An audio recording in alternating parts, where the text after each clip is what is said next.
a 25-year-old full-time teacher. I'm doing everything right, working hard, saving where I can and trying to get ahead. But even with a stable job, I'm finding it near impossible to break into the housing market. How can young Australians like me hope to own a home when wages haven't kept up with the cost of living? You are, in a sense, the target market of our policy suite. There are two big challenges for people in Georgia's position broadly. It's the deposit hurdle.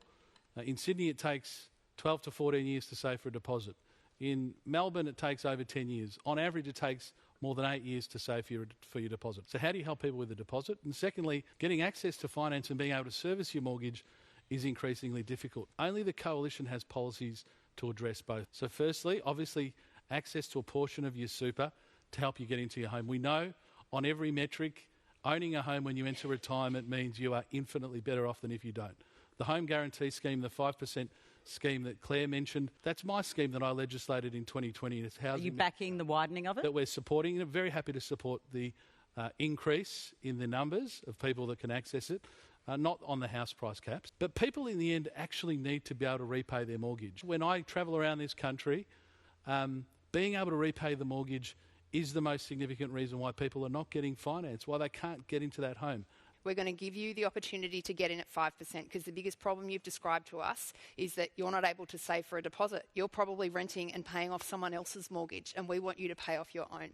So the 5% deposit, and then the underlying problem here is that we need to build more homes around our country. And I know it's hard when you're in housing distress to understand how something as big as how many homes we have in our country matters. But at the end of the day, all the things that are going wrong with housing come back to the fact that we have a housing shortage in our country. So Michael sort of said a whole lot of things here.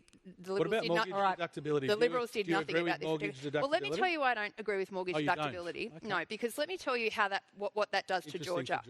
That doesn't do a damn thing a tax cut for Georgia. No, because she's a renter, mate. She's a renter. A tax cut she's the one who's in distress. How do we turn renters into owners? Can I finish a sentence? How do you turn mind? renters into owners? Do you mind if I finish a sentence? So Georgia, what the Coalition are saying they're going to do to you is you're probably renting, paying off your the owner of your house's mortgage. What he's trying to do is take your taxpayer dollars and subsidise someone who's already had the opportunity to get into home ownership. That money should go to you. We want you to get into home ownership.